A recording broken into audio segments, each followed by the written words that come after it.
Hi everyone, कैसे हैं आप सब। Myself Monika Beniwal and I welcome you all to my YouTube channel. आज की क्लास में हम लोग पढ़ने वाले हैं बुद्धिज़्म के बारे में और 6 स्कूल्स ऑफ इंडियन फिलॉसफी के बारे में, जो कि हमारी चैप्टर 6 का ही एक पार्ट है under the heading of new questions and new ideas. So आइए शुरू करते हैं।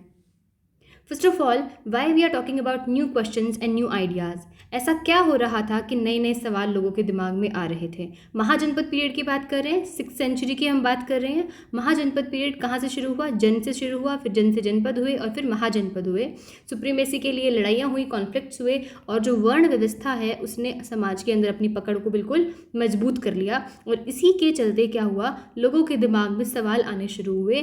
दे वॉन्ट्स, जो थिंकर्स थे समाज के अंदर, जो इंटेलेक्ट्स थे, दे वर नॉट एबल टू बिल्कुल इस चीज़ के साथ जाने के लिए वो तैयार नहीं थे।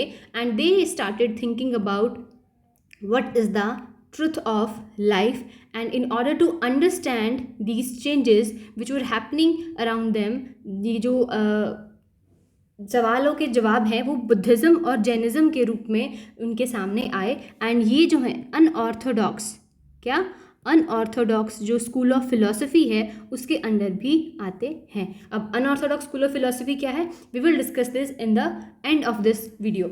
अब हम शुरू करते हैं बुद्धा से, जो कि सिद्धार्थ से बुद्धा की कहानी है। सबसे पहले देखते हैं light of Asia. Gautam Buddha को कहा जाता था, सीधा सवाल पूछ लेते हैं पेपर में कई बार। उनका ओरिजिनल नाम क्या था? सिद्धार्थ। कहाँ जन्मे? नेपाल के लुम्बिनी में कपिल वस्तु पे राज करते थे, शाक्य गण से बिलोंग करते थे और 563 BC में उनका जन्म हुआ। जब सामने आता है गण या संघ, तो मैं उम्मीद करती हूँ कि आपको इसका मतलब पता होगा। गण और संघ क्या थे महाजनपद पीरियड में? More like a republic state. क्या थे? रिपब्लिक स्टेट्स थे। 2 टाइप की गवर्नेंस थी, एक मोनार्किकल और एक रिपब्लिकन। सो ये वही थे जहाँ पर कोई एक राजा ना होकर बहुत सारा राजा जो है एक ऑर्गेनाइजेशन बनाते थे और फिर मिलकर राज करते थे। तो ये जो बुद्धा हैं ये भी इसी शाक्य गण से बिलोंग करते थे। और ये कौन थे? क्षत्रिय थे। वर्ण व्यवस्था जब ध्यान में आती है तो आई थिंक क्षत्रिय पता होगा सबसे पहले कौन? ब्राह्मण, फिर क्षत्रिय, तीसरा वैश्य और चौथा शूद्र। तो क्षत्रिय कौन? जो समाज को, सोसाइटी को प्रोटेक्ट करते थे। But what happened at the age of 29, उन्होंने अपना घर छोड़ दिया। घर क्यों छोड़ा? उन्होंने देखा अपने जो उनका हॉर्स था चेतक और उनका जो सारथी था चन्ना, उसके साथ वो बाहर गए हुए थे। उन्होंने एक ओल्ड मैन को देखा, एक कॉर्प्स, एक मृत शरीर को देखा, एक बूढ़े आदमी को देखा और एक साधु को देखा। तो उनके दिमाग में जो है सवाल खड़े हुए, किसके बारे में? लाइफ के बारे में, एग्जिस्टेंस के बारे में, पर्पज़ ऑफ लाइफ के बारे में, है ना, एंड डेथ के बारे में कि डेथ क्या है and why we do have to go all from this, इस पूरे चक्र से हमें सबको क्यों गुजरना होता है। ये सब सवाल उनके दिमाग में आए होंगे। और in search of knowledge he left his home and 6 साल तक वैसे ही घूमते रहे, अलग अलग गुरुओं के पास गए, उनसे विद्या ली। उन्होंने सोचा कि कुछ यहाँ से मिलेगा हमें, बट वो नहीं मिल पाया। फिर क्या हुआ? At the end Buddha Bihar के बोध गया में एक पीपल के पेड़ के नीचे बैठे। वो कितने दिनों के लिए? 49 डेज़ के लिए कॉन्टिन्यूस मेडिटेशन किया उन्होंने बैठ के वहाँ पे। And then he attain the enlightenment. और तभी से पीपल के पेड़ को क्या कहा जाने लगा? बोधि वृक्ष। तो ये भी इम्पॉर्टेंट हो जाता है। अब आगे चलते हैं। अब उन्हें एनलाइटनमेंट मिल तो गया, लेकिन क्या उन्होंने अपने तक रखा? वो उसको सबको बताना चाहते थे। उस ज्ञान का प्रकाश पूरे दुनिया में फैलाना चाहते थे और यहीं से उन्होंने शुरुआत करी। फर्स्ट सरमन की उन्होंने अपना पहला उपदेश दिया। कहाँ पर? सारनाथ में, जो कि आज कहाँ है? वाराणसी, यूपी के। ठीक है। और इसीलिए बुद्धा को क्या कहा जाता है? द वाइज वन के नाम से भी जाना जाता है और द एनलाइटेंड वन के नाम से भी जाना जाता है। अब देखिए क्या होता है ना समाज में, या फिर हम अगर तो साइंस का भी हम लॉ जानते हैं, 3rd लॉ है हमारा कि क्या? For every action there is the reaction, है ना। तो जो ये बुद्धिज़्म का जन्म होना है ये अपने आप में क्या है? एक तरीके का रिएक्शन ही तो था। समाज एक्शन कर रहा था, बदलाव ला रहा था, कुछ रूढ़िवादी सोच बिल्कुल समाज में गढ़ती जा रही थी, इनइक्वालिटी आती जा रही थी और समाज में सवाल उठ खड़े हो रहे थे। और इसी के रिएक्शन में जो है बुद्धा निकल कर आए। ठीक है। उन्होंने अलग अलग जगहों पर ट्रैवल किया, लोगों तक पहुँचे, अपनी बात को बताया, अपनी टीचिंग्स को फैलाया। But at the age of 483 BC में कुशीनगर भी आप लोग देखने को मिलता है बहुत जगह, यूपी के अंदर उनका देहांत हो गया। अब जैसे ही मैंने यहाँ पर देखा है, अगर आपको किसी महाजनपद की अगर याद आई है तो ये बहुत ही अच्छी बात है, और अगर नहीं आई है तो भी आनी चाहिए, because we have already discussed about this. हम महाजनपद जब पढ़े थे हम लोगों ने, वहाँ पर एक महाजनपद की कैपिटल है ये। तो चलिए देखते हैं किसको ये याद है, कमेंट सेक्शन में मुझे बताइएगा इसका आंसर क्या होगा। आगे चलते हैं। अब जो इवेंट्स हुए गौतम के लाइफ के, उनको कुछ स्पेसिफिक नाम दिया गया और कुछ स्पेसिफिक सिंबल दिए गए। बर्थ को कहा गया जन्म, और सिंबल रहा lotus and bull. Lotus represent करता है purity of mind, body and soul. Okay, और इसीलिए ये सिंबल उनके लिए रखा गया। नेक्स्ट इज रिनंसिएशन, घर से निकल गए थे, उसे कहा गया महाभिनिष्क्रमणा, और रिप्रेजेंटेशन सिंबल रहा हॉर्स। नेक्स्ट क्या हुआ उनकी लाइफ में इवेंट, इनलाइटनमेंट आई उनके पास, उन्हें ज्ञान प्राप्त हुआ। इसे कहा गया निर्वाण या फिर संबोधि भी कहा गया। और कहाँ मिला था, बोधि ट्री के नीचे, तो सिंबल भी वही हो गया। फर्स्ट सेरेमन, पहला उन्होंने अपना उपदेश कहाँ दिया, सारनाथ में दिया था, ठीक है। और इसे कहा गया धर्म चक्र परिवर्तन। इसको कई जगह पर आपने धम्मा भी देखने को मिलेगा। जब भी कहीं अशोक के बारे में पढ़ेंगे ना, तो वहाँ पर तो ये वर्ड बहुत ही मिलेगा, क्योंकि अशोक तो बहुत ही गहन मतलब फॉलोअर थे बुद्धिज़्म के। एनीवे, तो both of these are same thing, आप कंफ्यूज मत होइएगा। और इसका जो चक्र है यहाँ से हम याद रखेंगे, इसका सिंबल व्हील।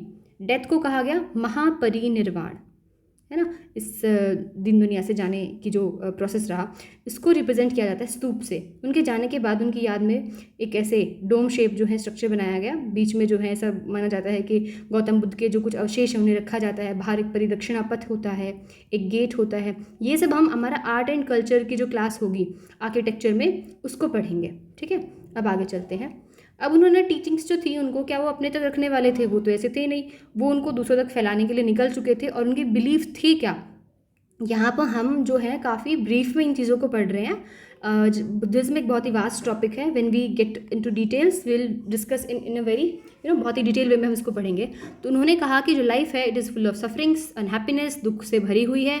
लेकिन ये तो हम सब जानते हैं ना, आप कहेंगे इसमें क्या नई बात है, नई बात है, क्योंकि उन्होंने रास्ता भी निकाला। हम लोग सिर्फ सफरिंग्स में उलझ के रह जाते हैं। उन्होंने उनका कारण देखा, क्या कारण था। जब भी प्रॉब्लम आती है तो हम लोग सिर्फ प्रॉब्लम को देख के ऐसा हो जाता है कि अरे यार प्रॉब्लम आ गई। But firstly what we should do is इसका रीज़न देखना चाहिए, फिर उसका सोल्यूशन भी हमें ढूंढना चाहिए। We should focus more on the solution in spite of the problem. Okay, तो ये तो चलो हमारी बात हुई। अब उनकी बात कर लेते हैं, उनके बिलीव्स की बात कर लेते हैं। तो उन्होंने कहा कि जो डिज़ायर्स हैं ना, जो कि कभी ख़त्म नहीं होती हैं और जो अनफुलफिल्ड रह जाती हैं, उनकी वजह से जो सफरिंग से जो दुख है, इनका कारण यही बनता है। सोल्यूशन क्या बताया उन्होंने, कहा मध्यम मार्ग को अपनाना चाहिए। ना तो एक्सट्रीम हैप्पीनेस होनी चाहिए और ना ही extreme sadness, there should always be a balance in everything. फिर उन्होंने कहा कि हमें कंपैशनेट होना चाहिए, काइंडनेस हमारे अंदर, दया होनी चाहिए हमारे आसपास के हर चीज़ को लेकर, प्रकृति से लेकर, जीव से लेकर, प्राणी से लेकर, हर चीज़ के प्रति एक रिस्पेक्ट होनी चाहिए। जितनी लाइफ हमारी इंपॉर्टेंट है उतनी ही सबकी लाइफ इंपॉर्टेंट है। That is why we should, हमें हमारे मन में एक इक्वेलिटी का भाव होना चाहिए हमेशा। हर क्रिएचर के लिए हमारे मन में प्यार होना चाहिए। He also believed in the law of Karma, जैसा हम बोएंगे वैसा हम पाएंगे, ये उनमें बिलीव करते थे। और क्वेश्चन पेपर में हमें अक्सर ये देखने को मिल जाता है कि क्या गौतम बुद्ध जो है वो लॉ ऑफ कर्मा में बिलीव करते थे, तो yes he believed. And he also believed कि हम आज जो काम करेंगे वो प्रेजेंट लाइफ में तो अफेक्ट करेगा ही करेगा, हमारी नेक्स्ट लाइफ में भी अफेक्ट करेगा। तो क्या वो नेक्स्ट लाइफ में बिलीव करते थे, yes he believed in the next life also. अब भाषा क्या थी उनकी, भाषा वो होगी ना एक जो सामने वाले को सबसे बढ़िया समझ में आएगी। अब देखो किसी का मोटिव ही अगर ये हो कि किसी ऐसी कोई बात बोली जाए कि सामने वाले को समझ ना आए, तो अलग बात है। बट ये तो चाहते थे ना कि सबको उनकी बात समझ आए, तो वो उसी भाषा में बोलेंगे जो सामने वाले के लिए समझना सबसे आसान होगा। इसीलिए जो रीजनल लैंग्वेज, प्राकृत भाषा कौन सी थी, जो जैसे आज के टाइम में अगर देखा जाए तो हर बोलियाँ जो है हमारी, है ना, बोली हैं। एक तो 22 भाषाएं हैं कॉन्स्टिट्यूशन के अकॉर्डिंग जो ऑफिशियल है हमारी शेड्यूल 8 के अंदर, है ना। लेकिन उसके अलावा अगर हम देखें तो हमारा देश तो मतलब विविधताओं से भरा हुआ है, डाइवर्सिटी से भरा हुआ है। हर 10 किलोमीटर भी अगर जाते हैं तो एक अलग बोली सुनने को मिल जाती है। तो उसी तरीके से जो प्राकृत भाषा रही उनमें वो क्या देते थे, अपनी टीचिंग्स देते थे। ही जस्ट नॉट ऐसा नहीं बोलते थे कि बस मैंने बोल दिया तो फॉलो करो। He always encourage people to think, कि विचार करें तभी उस चीज़ को अपनाएं। ये कुछ स्तूप हैं, आप देख सकते हैं यहाँ पर, ये जो शेप है इनकी, ये इनकी खासियत है कि ये स्तूप किस तरह से रहे होंगे। देखिए मैंने कहा था ये गेट होगा आपका, ये ऐसे बाहर परिक्रमा करने की जगह, उसको परिदक्षिणा पथ कहा जाता था, आज भी कहा जाता है। ये सारनाथ में स्तूप है जहाँ पर उन्होंने अपना फर्स्ट सेरेमनी दिया था, यूपी के अंदर। सांची का स्तूप है मध्य प्रदेश के अंदर, जो अपने आप में यूनेस्को वर्ल्ड हेरिटेज साइट भी है।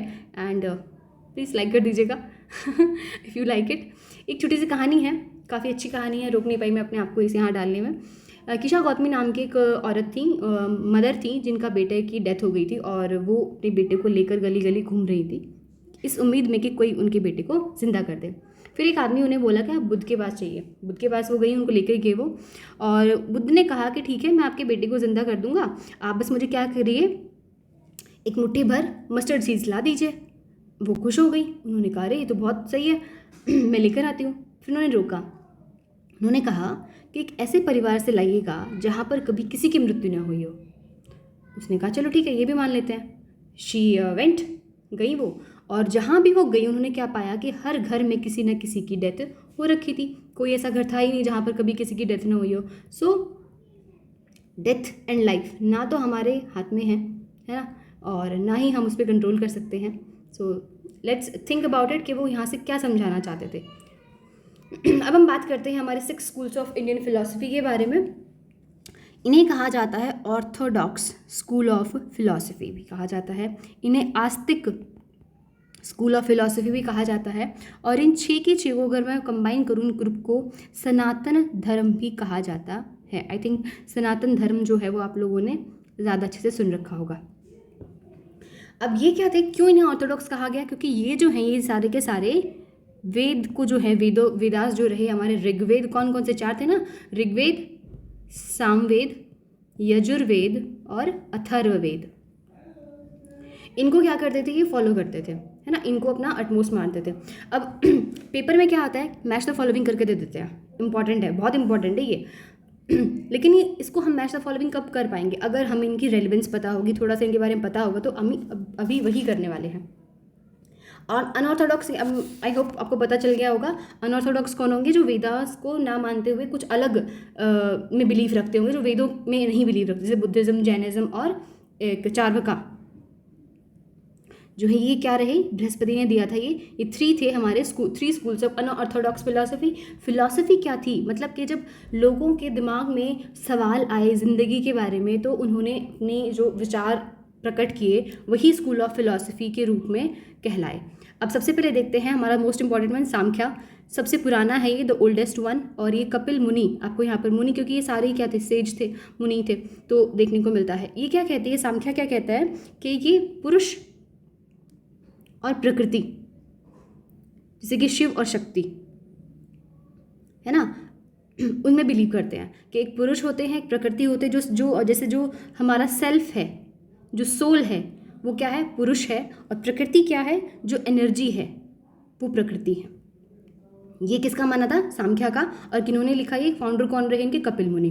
फिर हम बात करते हैं योग के बारे में, जैसे कि आज तो है भी 21 जून international yoga day, Maharshi Patanjali, I hope सब जानते होंगे, तो उनके फाउंडर रहे। योग में क्या होता है, कंट्रोल, नियंत्रण, किस पर, बॉडी, माइंड, हमारी कंसंट्रेशन, किसी भी काम को करते वक्त हम कितने कंसंट्रेटेड हैं, यही चीज़ें हमें योग से सीखने को मिलती हैं।